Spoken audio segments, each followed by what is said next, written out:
Story 1. Sir Adrian Carton de Wyatt. He was shot in the face, head, stomach, ankle, leg, hip, and ear. He was also blinded in his left eye, survived 2 plane crashes, tunneled out of a prisoner of war camp, and tore off his own severely injured fingers when a doctor declined to amputate them. Describing his experiences in the First World War, he wrote, "Frankly, I had enjoyed the war." Story 2. My choice would be Robert Smalls. Robert Smalls escaped slavery by stealing a Confederate warship. Smalls then navigated the boat upriver to Union territory, surrendering the ship to them. In return, he and his family were granted freedom from slavery. Story 3. The life of Nikola Tesla deserves a big-budget, well-made movie. His story is one of a wild genius inventor, corporate sabotage, and dying broke. Story 4. Great Molasses Flood. It could be a nice disaster movie, especially with a touch of fiction. Story 5. I can think of 3 examples: the Great Emu War, the Great Toyota War, and the Whiskey War between Canada and Denmark. Story 6.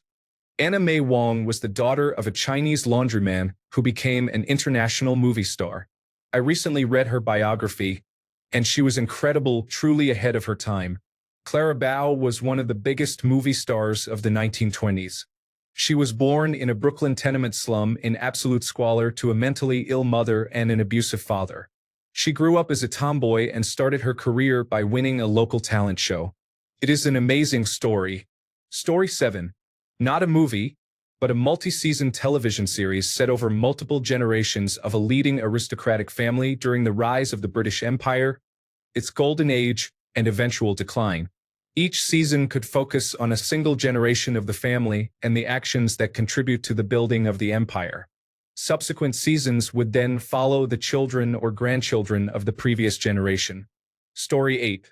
During the Second Anglo-Dutch War of 1667, the Dutch Navy and the recently established Marine Corps sailed up the Thames, made their way to England's main naval base, decimated the English Navy without losing any ships, except for expendable fireships, and hijacked the English flagship, the Royal Charles. The ship was impractical in the shallow Dutch waters, so the Dutch dry docked her and turned her into a tourist attraction, much to the dismay of King Charles II. The ship was eventually scrapped, and the stern piece remains on display in the Rijksmuseum in Amsterdam. Story 9. The dark and stormy night that led Mary Shelley to create Frankenstein and invent science fiction was monumental in literature. Not to mention the crowd that was present that night. It's my big, if I had a time machine moment. Story 10. Dragutin Dimitrijevic was an officer in Serbian military intelligence. He organized a coup to replace the pro-Austrian king with one more friendly to Russia. Russia, which had previously been only mildly concerned with Serbia in the grand scheme of the Balkans, now considered Serbia within its sphere of influence and was willing to start a war to defend it from anyone, especially Austria-Hungary. Dimitrijevic was also the leader of the Black Hand, a network of Slavs who wanted to unify the various South Slavic nations at the expense of Austria-Hungary. To achieve this, he devised a plan to assassinate Franz Ferdinand, arming a group of Bosnian Serbs and supplying them with all the necessary equipment and intelligence to carry out the mission. He knew that Austria would retaliate, but he also believed that Russia would step in to defend Serbia and had great confidence in a Russian victory that would dismantle what remained of Austria-Hungary's Balkan possessions and transfer them to Serbia in the form of Yugoslavia. His fanaticism ultimately led to his downfall, as the Serbian government feared he would refuse to abide by any peace treaty, no matter how favorable, and would continue waging a terrorist war against Austria for the rest of his life. Consequently, Serbia executed him in 1917 to ensure that tensions would not immediately flare up again. If one had to attribute the immediate cause of World War I to a single individual, it would be him. Yet he remains almost completely forgotten outside of niche academic circles. Story 11.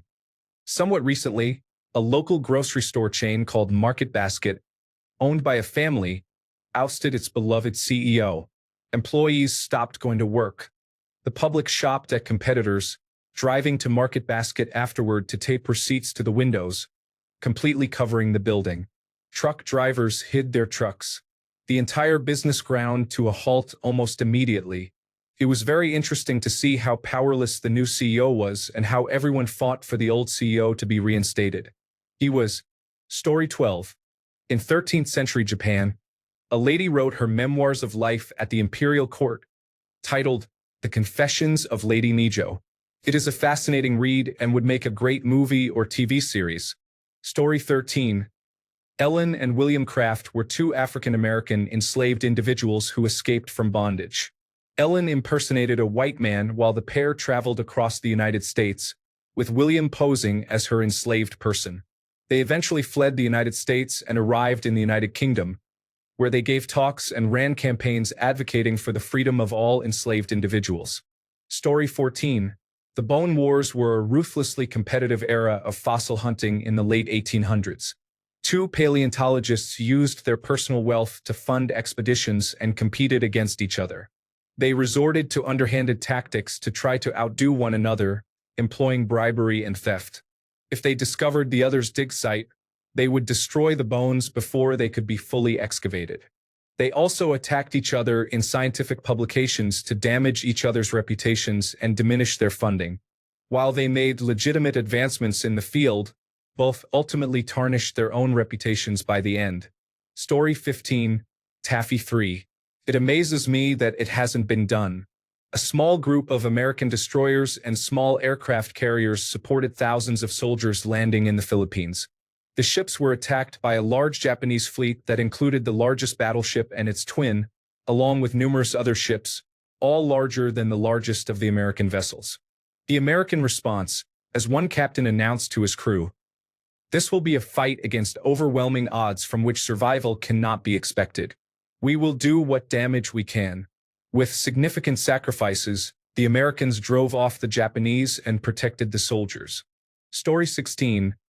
Lyudmila Pavlichenko, known as Lady Death, was a Soviet sniper from modern-day Ukraine who killed 309 Nazis. She fought in the sieges of Odessa and Sevastopol. Story 17. Arminius was impressive in his ability to unite several German tribes to deal Rome its greatest military defeat, all while convincing the Romans of his loyalty. The crises of the 1850s that culminated in the American Civil War might work better as a television series. It could start with the California Gold Rush and statehood, leading up to the beginning of the war. Perhaps the finale could end just before the attack on Fort Sumter. Story 18. There is a movie titled The Death of Stalin that is absolutely hilarious in nearly every possible way. I want to see a movie done in the same style, perhaps even using the same cast, but set against the backdrop of the Watergate scandal. I am referring to all the bizarre elements.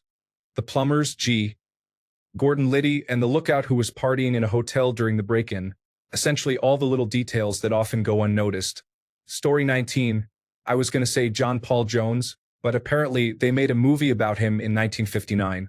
Could use a reboot, though. Story 20. Francis Hughes, an Irish volunteer and hero, was a hunger striker. The song Up the Provost by David Rovix would make a great movie. Story 21. Arthur Ashe. There was a joke in 30 Rock, where Tracy worries about transitioning into dramatic roles and sees the scripts his agent has sent him, asking, "Do you really want to see me as Arthur Ashe?"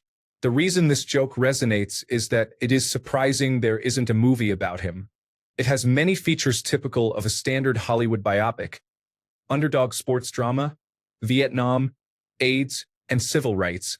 Story 22.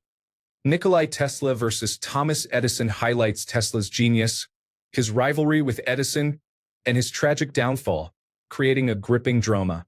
A film that accurately portrays Tesla's struggles and contributions would be remarkable.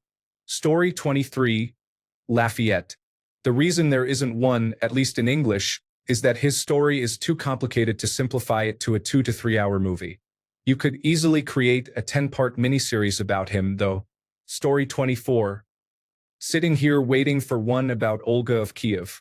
I'm an American, so I'm not sure if one has already been made in a language other than English. If so, please let me know so I can try to find it. Story 25. Julie Daubigny deserves a captivating biopic. She was a 17th century French opera singer who dressed as a man, became a master swordswoman, and once burned down a convent to escape with her girlfriend. Story 26. George Hackenschmidt was the man who popularized the bench press and hack squat. Story 27. I would like to see a Korean miniseries about each of the Korean presidents, considering that they have all been killed. Story 28. The period following the sack of Constantinople in 1204 and the scramble for land that ensued lasted until the recapture of Constantinople. The small army of Alexios Strategopoulos discovered that the Latin army was absent and took the risk of bribing a garrison within the walls of Constantinople to open the gates. Story 29. For me, it has to be Bin Laden. This man had a whole chase, and the United States was looking for him for almost a decade. That alone is incredible. What do you think? Story 30. They should have included this guy in Titanic. Story 31. I want to see a movie or anime about the Perry expedition, specifically from the Japanese perspective. When Perry reaches Edo Bay, it should be a peaceful day with local leadership enjoying tea, only to be interrupted by someone rushing in to inform them about the 4 American warships that just arrived. Cut him off halfway through his report with the sound of Perry firing blank shots from his ship's guns. Transition to the 4 American ships steaming through Edo Bay, accompanied by a dramatic rendition of Anchors Aweigh. The rest of the movie should focus on the Japanese response to American demands, showcasing the political and domestic turmoil that occurred in Japan after receiving that ultimatum. Conclude the movie with Perry's return and the subsequent negotiations. Story 32. I think it would be interesting to see a story about Tarare.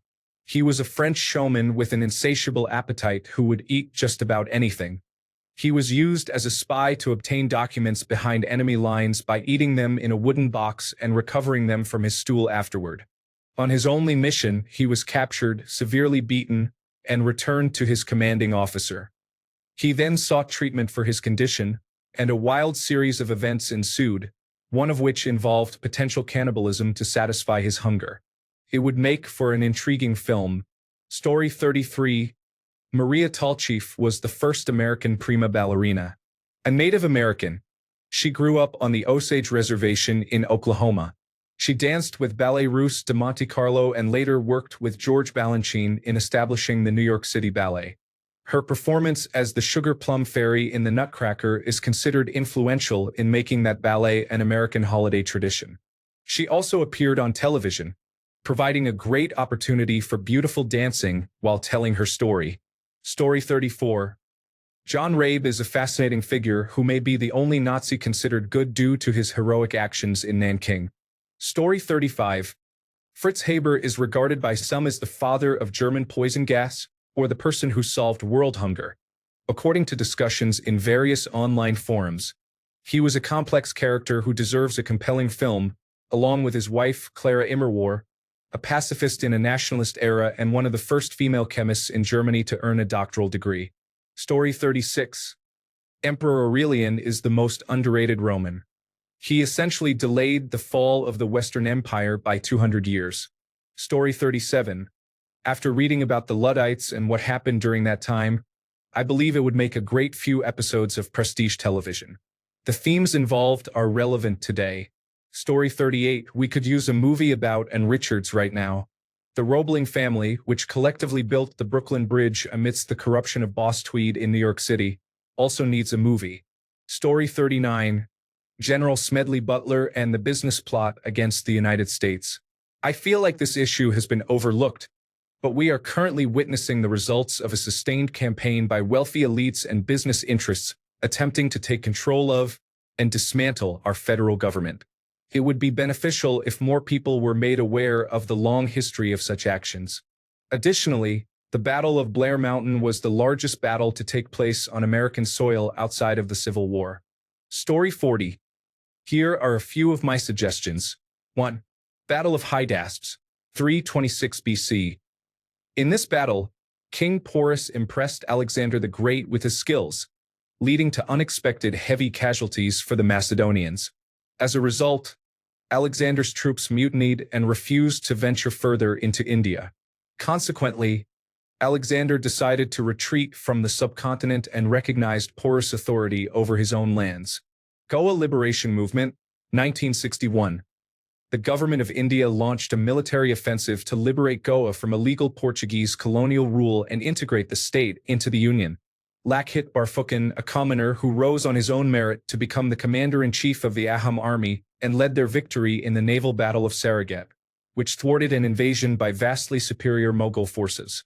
Battle of Calicut, 1741. A major but overlooked victory of the Travancore Kingdom, led by Maharaja Murthunda Verma, against the Dutch East India Company, marking one of the earliest defeats of a European colonial power by an Indian ruler. Operation Meghdooth, 1984. The Indian Army's daring mission to seize control of the Siachen Glacier. This high-altitude military operation remains one of the most extreme in modern warfare. Indo-Pakistani Naval War of 1971. The Indian Navy's blockade of Bangladesh, formerly East Pakistan, played a crucial role in India's victory during the 1971 Bangladesh Liberation War. Story 41. I would discuss various topics in Brazil. It's high time we created numerous films romanticizing the Paraguayan War, the Inconfidencia Mineira, the history of the Duke of Caxias, and dramas about the Estado Novo. Story 42. Maybe it would be a bad moment politically, but the life of Olga of Kiev would make a thrilling medieval political drama, filled with intense battles and some romance. HBO could produce it. If there is a similar title I should know about, please recommend it to me. Story 43. Warren G. Harding's presidency was a mix of drama, romance, comedy, and tragedy. In the United States, we sometimes tend to forget about his administration and the events leading up to it, but I find it intriguing. Story 44. The Batavia wreck and the conflict between the survivors. Story 45. Alexander von Humboldt's extensive journeys around the world had a profound impact on modern science and on authors, artists, scientists, royalty, and other significant historical figures. For an engaging read, The Invention of Nature, Alexander von Humboldt's New World by Andrea Wolf is highly recommended. Story 46. Real shipwreck in Australia. Arctic exploration gone wrong. We don't have GPS or a microwave, and I will probably die. There are numerous stories of people getting into dangerous situations without modern technology or a way to signal for rescue.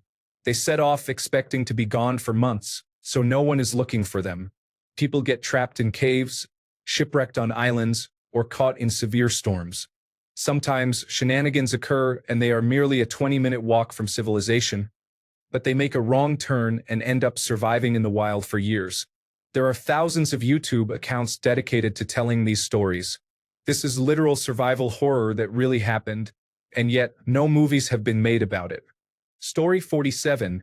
How about Magalhães, the navigator? He was the first person to circumnavigate the globe. He died during the journey, and his mate completed it.